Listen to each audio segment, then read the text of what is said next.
You are listening to The Art of Sales.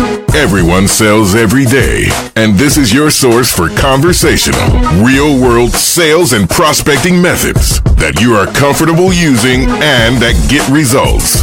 You'll help people buy instead of pushing them into being sold. Here's your host, Art Subcheck. I'm going to go off on a little bit of a rant here today. So I was online doing some research for a client training program, and I got a bit sidetracked, like I often do. That doesn't happen to you, right? And I got curious about a few article headlines and some posts that I saw on sales and prospecting tips. Well, I still shouldn't be surprised and saddened at what I find, but it still really bugs me that there is so much bad advice out there. And people who actually try and continue to use these things must be getting their heads kicked in and experiencing that thing called rejection. And when they're using a lot of these things, it's just contributing to the negative perception of salespeople. And I could fill an entire year's worth of podcasts with what I regularly see out there. But today I'm going to summarize a few of these. And there's an interesting reality also that I see. And that's when someone out there has a persona, someone being a personality in online, in sales. And these personalities, they yell and they scream and use obscenities and they tell people they suck. And people are attracted to that and they take their messages as gospel. Well, whatever. Okay. Not my style. And I think for those of you that follow me know that. And what I suggest is be critical when you hear any type of message and don't necessarily take everything you hear as true, including what I present to you. Consider the source. Look at other information on whatever skill or topic that you're working on or need information on. And then when you do find something that looks good, you got to make it your own. You got to test it, refine it. Now, before I go through these, let me set this up. Now, some of you might be hearing me for the first time. And if you are, and this is the first thing that you've ever heard from me, you justifiably could think, wow, who is this get off my lawn crotchety guy? And who does he think he is putting down some of these techniques online? All right, fair enough. So for you folks, let me justify where I'm coming from. So working in sales and specifically the sales training business for 36 years as of this year and having done over 1,500 client training programs and studied and worked with the sales processes of hundreds of clients, having listened to and coached tens of thousands of sales calls, sold myself millions of dollars worth of my own services and products, mostly by phone, by the way, and having written and spoken tens of millions of words on the sales and prospecting process, I've seen a lot. It's kind of like that farmer's insurance commercial, or a bunch of them that are out there. I know a thing or two because I've seen a thing or two. But you know what? Anybody can write and talk about sales, and actually you see it every day. That's more true than ever. Just go look on LinkedIn. But it's another thing to get people to actually pay you for the value and advice that they get. And again, having been in business for 36 years now, a lot of people have exchanged their money and continue to for the value that they get. Now, I'm not saying this to impress you, but to impress upon you where I'm coming from. I don't claim to have invented sales like some people, if you listen to them, but I have put my own spin on things. I've consistently had a rule for everything that I suggest. And that is, my goal is to help you minimize resistance and maximize your percentage chances for success. And I do that with everything I recommend for you. Okay? So with that said, here are just a few pieces of the bad advice that I've come across and my suggestions. First, let's talk about scripts. I saw several posts and videos that stated adamantly, you should not work from a script. In fact, I just saw a video posted the other day where a popular personality was ranting about not using them. And you know what? I didn't even watch that video. And I thought I'd done a podcast on this already, but I looked and I hadn't, because I had done lots of posts and articles and videos on it. And I hadn't done a podcast yet, but you know what? I promise you that I'm going to do one within the next 3 episodes. I'll commit to that. But first, let me give you my shortened version of my stance on scripts. And really, in all fairness, one of the anti-script posts said, you shouldn't use a script, but you should sound natural, not canned. Exactly. I agree with that last sentence, and that is precisely what a script is designed to do. And the best way to sound natural, it's knowing exactly what you're going to say, so you can say it confidently and naturally to get the result that you're looking for. That's what a script does when it is created well, it's practiced, and it's delivered in the right way. Just like an actor uses a script. Not the way the telemarketer working for 25 cents an hour overseas in a warehouse with 500 other people that you can hear in the noisy background reads a script. No. I've done many exercises in training sessions where I'll call on a sales rep and say, quick, give me your value statement. Now, if they have not scripted that out and prepared it and internalized variations of it and used them, of course, they bumble and stumble their way through it when they try to wing it. And really, winging it is about the worst thing that you can do, but it's yet one of the things that a lot of people out there suggest. Be yourself. Well, if you don't know what you're saying and you be yourself, you crash and burn. I don't know if you've been there. I certainly have. I'll also ask salespeople just out of the blue, so what's your favorite closing question when someone is giving you great buying signals? Now, when a sales pro can answer that instantly, conversationally, and naturally, what is that? That's a script.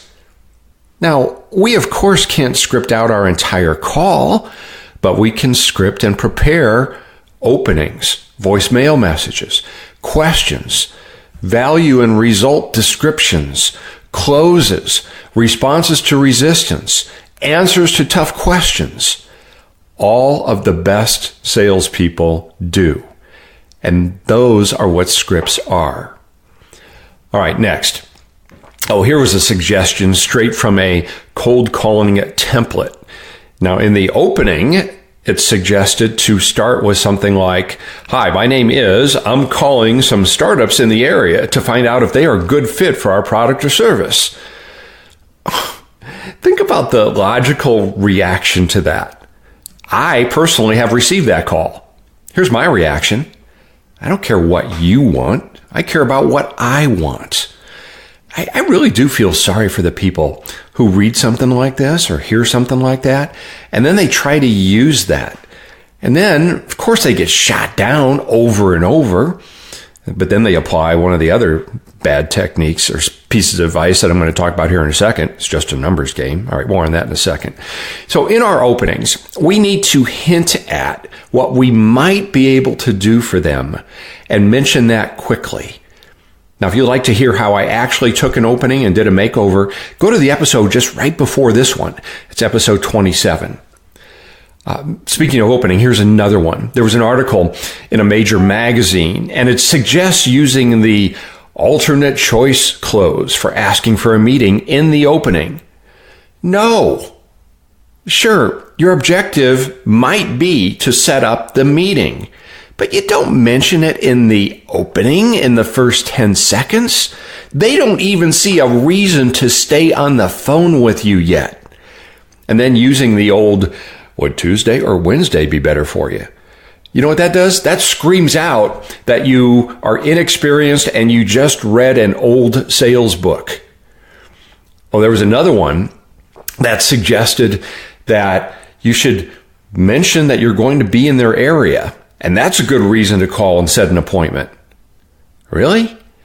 There are thousands of people in my immediate area here in Scottsdale, and I don't have a reason to meet with most of them. Okay? Almost all of them I don't have a reason to meet with. Now, you've got to have a valid, results-oriented reason that they might have some interest in.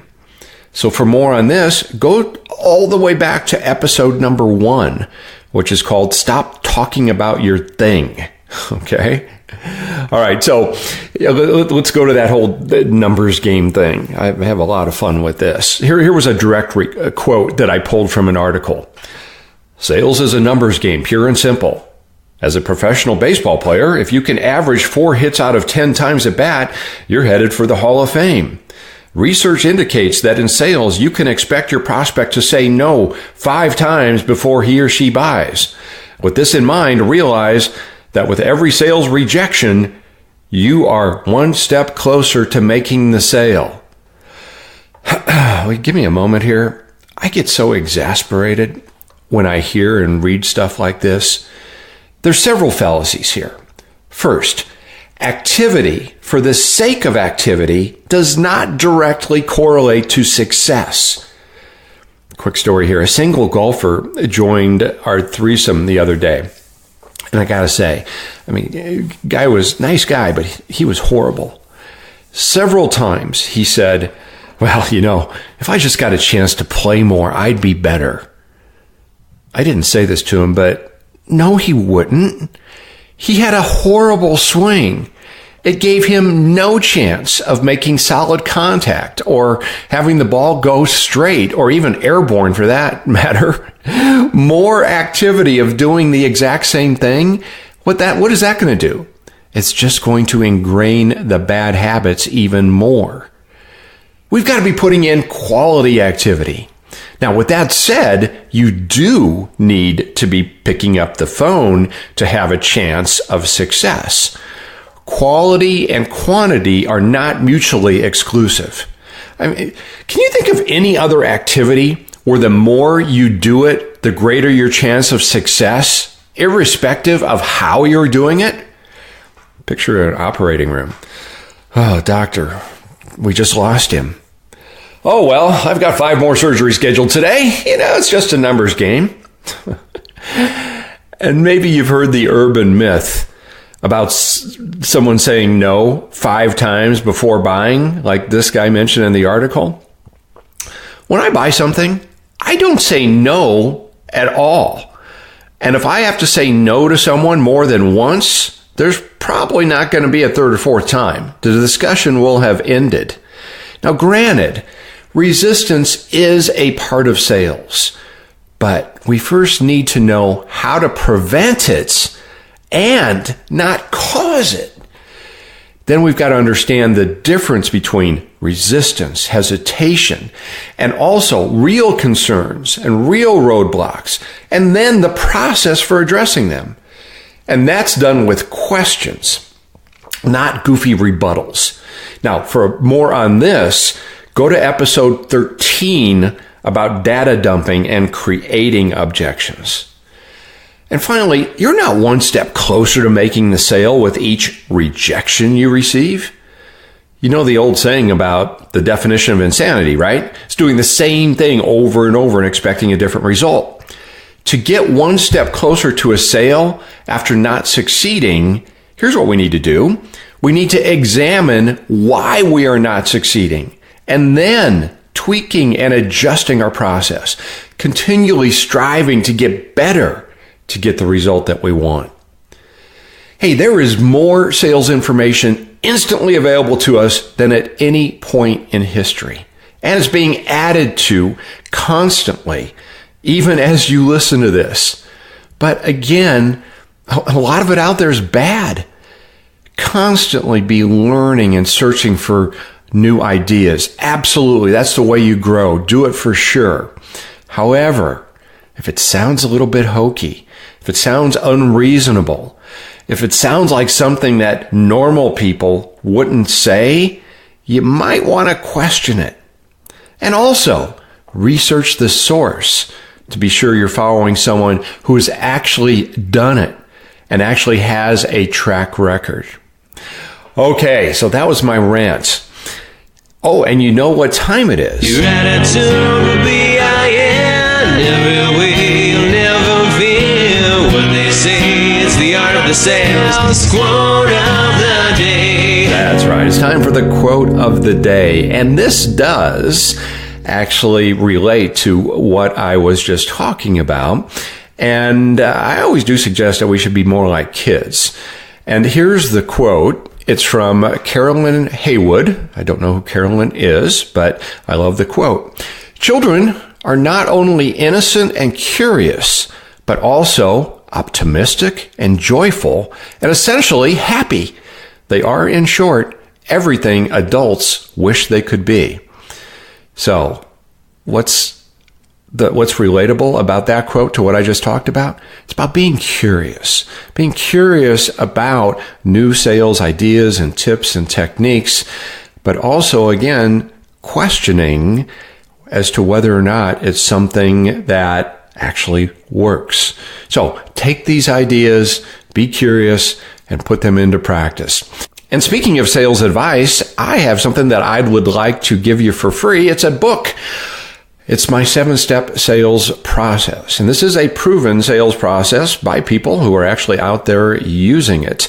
And it's the book, How to Place the Successful Sales and Prospecting Call. I want to give you the book for free. I want to send it to you in the mail. It's actually paper. Yeah, words printed on paper that you can write on and take notes, scribble on it, and actually put the things into practice. So I'm going to send you the book free. We do ask that you just help with the shipping. This offer is good for my friends in the U.S. We do have an international option, and you'll see that at freesalesbook.com, freesalesbook.com. Also, please do tell a friend or a couple friends about this show. If you feel they would benefit, have them go to The Art of Sales, theartofsales.com. Until next time, go out and make it your best sales day ever. Thank you for investing your time with me. I'm Art Subject.